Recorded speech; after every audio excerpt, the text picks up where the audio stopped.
Olá, estudantes do estado do Paraná, tudo bem com vocês? Eu, professor Paulo Brito, para mais uma aula de História, na companhia da nossa intérprete Viviana, vamos estar com vocês nesse momento que a gente vai discutir aí os conceitos políticos, econômicos, sociais do Segundo Reinado. A gente vai retomar alguns aspectos desse Segundo Reinado, vamos analisar a economia cafeeira, vamos também analisar as leis abolicionistas que colocaram fim à escravidão, discutir a participação do Brasil na Guerra do Paraguai, essa guerra e o maior conflito sul-americano, e a queda da monarquia, né? Então a gente tem um período aí histórico bem extenso para a gente fazer essa retomada de conteúdos com vocês, né? Vamos relembrar alguns aspectos antes da gente falar do Segundo Reinado? Então, o período anterior ao Segundo Reinado é conhecido como período regencial. O que acontece, né? O Brasil se torna independente em 1822, nós vamos ter o governo de Dom Pedro I, chamado de Primeiro Reinado. Dom Pedro I abdica o trono em 1831, volta para Portugal, deixa Dom Pedro II com 5 anos de idade para governar o Brasil. Obviamente, uma criança de 5 anos não tem capacidade. Então, o período anterior ao Segundo Reinado, nós temos aí o período regencial de 9 anos, né? Vai acontecer ali as revoltas regenciais. Dom Pedro II assume o poder aos 14 anos de idade através de um golpe. Ele tem a sua maioridade antecipada, né? O Brasil precisava de um monarca, precisava de um poder centralizado, então a gente tem aí a antecipação da maioridade de Dom Pedro II e ele aos 14 anos de idade assumindo o trono aqui no Brasil. Grande instabilidade política durante o período regencial, pela ausência desse poder reconhecido socialmente, daí nós vamos ter as revoltas, né? Lembrem delas: cabanagem, balaiada, malês, farroupilha e sabinada, as nossas revoltas regenciais. E na aula de hoje, nós então vamos estudar aí o início do Segundo Reinado, em 1840, e a sua consolidação, o auge do Segundo Reinado, o expoente econômico, o abolicionismo, Guerra do Paraguai e o declínio do reinado. Como eu disse a vocês, o Segundo Reinado começa em 1840 e ele dura quase 50 anos, né? Ele vai terminar em 1889 com a proclamação da República. Então, os primeiros anos do reinado é a consolidação, 1840 até 1850 mais ou menos. Os próximos 20 anos é o auge do Segundo Reinado, 1860 e 70. Com o fim da Guerra do Paraguai, em 1870, a gente vai ter o declínio do Segundo Reinado e a proclamação da República em 1889. Gente, trago aqui para vocês nessa imagem de Dom Pedro II, em 1838, aos 12 anos de idade, já com a sua vestimenta, né, oficial. A sua mãe, a Leopoldina, faleceu quando Dom Pedro II tinha apenas 1 ano de idade e Dom Pedro I, seu pai, volta para Portugal, deixando, né, Dom Pedro II aí com 5 anos de idade aqui no Brasil. Então veja aqui, né, ele se torna órfão de mãe muito cedo e o pai vai falecer em 1834, ele tinha cerca de 8, 9 anos de idade, ele também fica órfão de pai. Então, aos 14 anos de idade, ele vai assumir o trono aqui no Brasil, né? Então, como o professor já explicou para vocês, trago aqui novamente uma imagem de Dom Pedro II aos 16 anos. Ele vai sendo retratado, principalmente no seu início de governo, de uma forma mais adulta, né, para trazer essa imagem de que ele não era uma criança de 14 anos, né, então aí já com barba, né, esse cabelo, assim, lembrando aí um aspecto de uma pessoa mais adulta, né, as vestimentas, ele passa a usar então as vestimentas oficiais para trazer essa imagem de autoridade, né. Como o prof explicou para vocês, esse período inicial de 10 anos aí é a consolidação do reinado de Dom Pedro II, né? A pouca idade do monarca deixava aí parte da elite política do Brasil insegura com relação à sua capacidade de governar, né? Mas Dom Pedro vai convencer essas elites de que ele era apto a governar. Ele vai pôr fim, por exemplo, à revolta da Farroupilha, talvez aí a maior revolta regencial em 1835 até 1845. Então ele vai consolidando o seu poder ao longo dessa primeira década do segundo reinado, né? E o segundo reinado ele vai ser marcado pela introdução da economia cafeeira, gente. O café que havia sido trazido para o Brasil ainda no século XVIII, vem no século XIX e se torna a principal marca econômica desse século XIX. Ele vai substituindo o açúcar, ele vai substituindo o algodão e ele passa a responder aí por mais de 50% de tudo que o Brasil vendia para o comércio exterior. Então era um principal produto da nossa balança comercial, o café, e essa produção de café vai ser responsável pela formação de uma elite econômica que vai ficar conhecida como os barões de café, principalmente no estado de São Paulo, né? Então, esse café, chamado de Ouro Verde, o pessoal de Londrina aí tem um teatro chamado Ouro Verde, porque Londrina foi uma cidade produtora de café durante esse período e é até os dias de hoje, né? O café ele vai ser produzido no norte do estado do Paraná, no sul do estado de Minas, parte do Rio de Janeiro e principalmente em São Paulo, onde o café vai encontrar as condições de solo, clima, fronteiras abertas para expandir as suas fronteiras. Daí é chamado de Ouro Verde, né? Trago essa tabela aqui, gente, bem interessante a gente perceber a evolução do café na nossa balança comercial. Então vejam aqui comigo, né? O café que lá no período do primeiro reinado, né, década de 20 do século XIX, ele correspondia aí a 18% da nossa balança comercial. Veja que ele chega no final do segundo reinado a mais de 60% da nossa balança comercial e ele vai manter esses índices também ali na Primeira República, né, que tão comumente a gente chama de República do Café com Leite. Vejam que outros produtos, né, como o açúcar vai perdendo espaço na balança comercial, o algodão vai perdendo espaço na balança comercial, em virtude aí do crescimento do café, desse ouro verde, do desenvolvimento da economia cafeeira, uma marca econômica do segundo reinado. Trago aqui a nossa primeira atividade para que a gente possa resolver, né? No século XIX, as décadas de 50 e 60 são consideradas como o período do apogeu do Império, né? Depois da consolidação, a gente tem esse apogeu do Império. Assinale a opção que representa uma característica desse período. Vou deixar as alternativas, aquele nosso combinado, um tempo na tela, e quando a gente voltar a gente faz a correção.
Pessoal, voltamos, vamos corrigir a nossa atividade aqui, bem tranquilo, né? Uma característica que marca esse período do segundo reinado, né? As superações das rebeliões que marcaram o período anterior, as rebeliões do período regencial e a estabilidade política do governo de Dom Pedro que marca essa consolidação. Bem tranquilo, exercício aí da Cis Gran Rio para a gente treinar o nosso conteúdo. Gente, sobre o abolicionismo. Então, o segundo reinado, ele é marcado por um processo abolicionista, né? Um processo de acabar com a escravidão no Brasil. Havia pressão da Inglaterra, então os ingleses pressionavam para que o Brasil acabasse com a escravidão, interessado na formação de um mercado consumidor para os produtos ingleses, uma vez que a Inglaterra vivia o auge do seu processo de revolução industrial. Tanto que a primeira lei que fala sobre a proibição do tráfico de escravos para o Brasil é uma lei inglesa chamada de Bill Aberdeen, de 1845, que proibia o tráfico de escravos nas águas do Atlântico, né, o Oceano Atlântico aí entre a África e a América. Então os ingleses fazem essa lei. O Brasil, como era um país, né, recém-independente, para mostrar a sua soberania, em 1850 vai fazer o decreto da Lei Eusébio de Queiroz. O que dizia essa lei? Proibia o tráfico de escravos para o Brasil. Prof, terminou o tráfico de escravos, acabou a escravidão? Não, né, gente? Mesmo com a proibição do tráfico de escravo, a escravidão permanecia no Brasil e o tráfico de escravo também continuava a chegar aqui no Brasil. Chegavam em menor número esses escravos, mas continuavam trazendo esses escravos aqui para trabalhar no Brasil. Em 1871, a gente vai ter a lei chamada Lei do Ventre Livre. Essa lei do ventre livre libertava os filhos e filhas de escravos nascidos a partir da promulgação da lei. Porém, não libertava a mãe dessas crianças, para que a gente pense aí na aplicação dessa lei, no resultado social dessa lei para o fim da escravidão. Quem iria cuidar dessas crianças, né? Será que as mães deixavam facilmente os seus filhos? Qual é, então, a aplicação dessa lei e o resultado que essa lei vai ter? Vamos pensar um pouquinho mais, porque em 1885 nós vamos ter a lei do sexagenário. Essa lei ela vai dar liberdade aos escravos com mais de 65 anos. Ela é uma lei do ano de 1885. Pessoal, vamos pensar que naquela época a expectativa de vida do brasileiro era em torno de 40 anos. Será que os escravos e escravas chegavam aos 65? E se chegassem aos 65 anos, qual era a condição de saúde, a condição de vida desse escravo? Então veja que nós temos duas leis aqui que pouco contribuem para o fim da escravidão. Uma que libertava bebês recém-nascidos, que não havia quem cuidasse desses bebês, e uma outra lei que libertava os idosos, né, com mais aí de 65 anos, que muitas das vezes já não tinham uma condição de saúde que permitisse eles se cuidarem, viverem, se manterem economicamente, né? Em 1888, nós temos a Lei Áurea, que é a lei que aboliu a escravidão no Brasil. Grande parte dos negros e negras que foram trazidos para o Brasil para serem escravizados já haviam conquistado a sua liberdade. Algumas províncias do Brasil já haviam abolido a escravidão, como era o caso do Ceará. E a gente tem, no dia 13 de maio, a abolição da escravidão no Brasil, uma lei assinada pela Princesa Isabel. Lembrando que a luta contra a escravidão ela é uma luta desde a época colonial, e a gente não pode esquecer da luta do Zumbi dos Palmares, da sua esposa Dandara dos Palmares, lá no século XVII, contra a escravidão no Brasil, inclusive o dia 20 de novembro, Dia Nacional da Consciência Negra, dia em que Zumbi dos Palmares foi assassinado. Gente, vamos aqui para a Lei de Terras em 1850. Então, é uma lei feita em 1850 para proibir, né, para tentar impedir o acesso à terra de grupos socialmente excluídos, né? Então, estabelecia o meio correto de adquirir a propriedade da terra. Dizia que o meio correto era a compra e não a posse dessa terra. O que acontecia, né? Ex-escravos, a população mais pobre da sociedade, muitas vezes eles tomavam posse da terra. Eram terras que não eram cultivadas por ninguém, eram terras que ainda não haviam sido colonizadas. Essas pessoas tomavam posse da terra. A Lei de Terras diz que essas terras deveriam ser compradas. É claro que essa população não tinha dinheiro para comprar essas terras. Quem tinha dinheiro era a elite, que acabava então produzindo esses documentos de compra e venda e se tornavam donas da terra, né? Essa lei, então, ela contribui para preservar aí o domínio do latifúndio, né, das grandes extensões territoriais. Os únicos que de modo geral tinham recursos para satisfazer a nova legislação, pagar, por exemplo, as custas cartorárias para registrar a terra no seu nome, né? Essa lei vai dificultar o acesso às terras de ex-escravos, pobres e de uma população imigrante que começava a chegar aqui no Brasil. Gente, temos um quiz para a gente responder. Então, sobre a questão social e abolicionista no segundo reinado, assinale a alternativa correta, aquele nosso combinado, tempo na tela, 1 minutinho a gente volta para a correção.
Pessoal, voltamos aqui com a nossa correção, né? Então aí, uma alternativa que fale sobre a questão social e abolicionistas, né? As leis abolicionistas no Brasil foram criadas a partir de 1850, Lei Eusébio de Queiroz, devido às pressões internacionais, como da Inglaterra, e a campanha abolicionista que acontecia aqui no Brasil, como a gente acabou de ver. Bem tranquila a questão, né? Gente, Guerra do Paraguai, o maior conflito latino-americano, né? Uma guerra que de um lado vai opor o Paraguai e de outro lado a Tríplice Aliança, composta por Argentina, Brasil e Uruguai. Essa guerra teve início em 1864, durante o segundo reinado, quando o governo paraguaio aprisionou um navio brasileiro chamado Marquês de Olinda, que navegava pelo rio Paraguai. Então os paraguaios foram lá e aprisionaram os nossos navios, né? Houve o avanço paraguaio na província brasileira de Mato Grosso e na província argentina de Corrientes em 1865.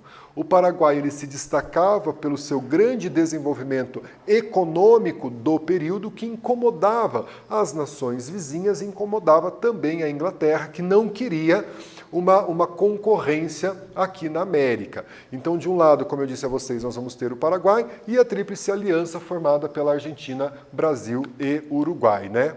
A Argentina e o Brasil, então, vão apoiar a Argentina e o Uruguai vão apoiar o Brasil na formação dessa Tríplice Aliança. Nós precisamos de 3 países, nós precisamos de deslocar o exército desses 3 países, recursos financeiros desses 3 países, com o apoio da Inglaterra, para conseguir derrotar o Paraguai e depor o presidente Solano Lopes, né? A guerra vai se iniciar em 1864, no final de 1864, e ela dura aí quase 6 anos, né? Terminando em 1870, com a derrota das tropas paraguaias e a morte de Solano Lopes na Batalha de Cerro Corá. Acreditava-se em uma guerra de curta duração, né? Pensava-se, olha, vamos juntar as forças do Brasil, do Uruguai e da Argentina contra o Paraguai, então a guerra vai ser muito rápida. Não foi o que aconteceu. O Paraguai se mostrou, né, eficiente, tinha um exército eficiente. Essa guerra se alastrou aí por quase 5, 6 anos, que é aí o maior conflito que nós vamos ter aqui na América, né? Em 1866, o governo brasileiro permitiu a anistia dos escravos que se alistassem, né? Não havia aí tantos homens brancos que queriam ir para a guerra, então o governo começa a convocar os escravos, e os escravos que fossem para a guerra, depois de terminado o conflito, teria então a sua anistia, né? A vitória da Tríplice Aliança em 1870, na conhecida Batalha de Cerro Corá, o exército paraguaio contava com 250 soldados nessa guerra, gente. Muitos deles idosos e crianças. Uma das consequências da Guerra do Paraguai é o fato de que 90% da população masculina adulta do Paraguai morreu em conflito. Então, de cada 10 homens adultos, 9 morreram em conflito, tá? O presidente paraguaio Solano Lopes foi morto nessa batalha de Cerro Corá, né? O que nós vamos ter como consequência? Endividamento dos países envolvidos na guerra, não só do Paraguai, mas como também dos países que compunham a Tríplice Aliança, do Paraguai, da Argentina, do Brasil e do Uruguai. Então, esses países envolvidos no conflito, tanto na Tríplice Aliança como no Paraguai, vão ter esse endividamento, né? O Paraguai vai ser responsabilizado pela guerra e mesmo, né, derrotado, ele vai ter que indenizar os países que compunham a Tríplice Aliança. Gente, queda do Império, né? Trago já a imagem aqui de Dom Pedro II, aos 61 anos de idade, né? O Império vai acabar em 1889, já uma figura fragilizada pela idade, né? Pelo tempo em que esteve no poder. Após a Guerra do Paraguai, 1870, o Império Brasileiro entra em decadência, né? Os militares que participaram desse conflito passaram a defender uma maior participação na vida política do Brasil e deixaram de apoiar a monarquia e passam, em sua grande parte, a defender o movimento republicano. Proclamação da República. Em 15 de novembro de 1889, um ano após abolir a escravidão, né, dentro da história a gente diz que o fato da abolição da escravidão retirou um dos últimos grandes apoios que o Império tinha no Brasil. Então, quais eram esses apoios, né? Os militares, que desde a Guerra do Paraguai havia deixado de apoiar o Império, a Igreja Católica entra em conflito com Dom Pedro II por questões políticas. Quando você tem a abolição da escravidão, os donos de escravo, principalmente da elite nordestina, deixam de apoiar o Império, né? E no dia 15 de novembro de 1889, Marechal Deodoro da Fonseca, do Exército, então, proclama a República no Brasil, expulsando a família real, Dom Pedro II, né, a sua filha, a Princesa Isabel, né, e a família real brasileira vai ser expulsa do Brasil, retornando para a Europa. Com o apoio do Exército, o Brasil deixa de ser uma monarquia, lembrando que o Brasil foi uma rara exceção na América que permaneceu com a monarquia após a sua independência, né? Os países ficavam independentes e logo tinha uma república presidencialista. O Brasil continuou com uma monarquia, né? As estruturas sociais, no entanto, não se alteram, né? O pobre, o escravo, os excluídos continuam dessa forma socialmente excluídos da nossa sociedade.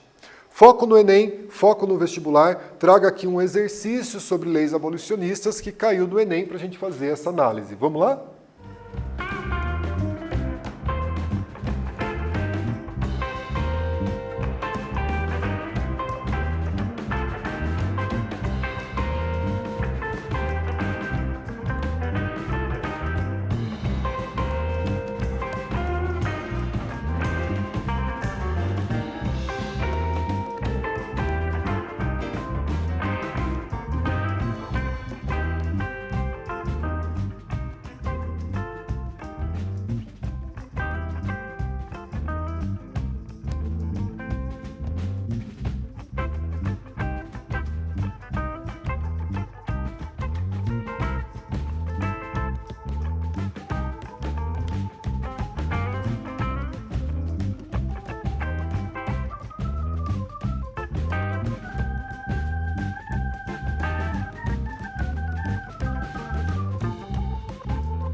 Pessoal, voltamos aqui com a nossa correção. Vocês devem ter lido a questão, né? Resposta correta, assinada pela Princesa Isabel, a Lei Áurea concluiu o processo abolicionista, tornando ilegal a escravidão no Brasil.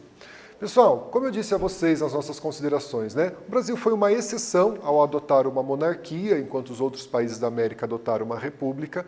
O segundo reinado teve início em 1840, com Dom Pedro II assumindo o poder aos 14 anos de idade através do golpe da maioridade. Nós vimos a economia cafeira e o café como principal produto da economia no Brasil, a Guerra do Paraguai, 1864-1870, e o fim do Império Brasileiro em 1889. Aqui as nossas referências, gente. Obrigado pela atenção, até a próxima aula, fiquem bem, se cuidem.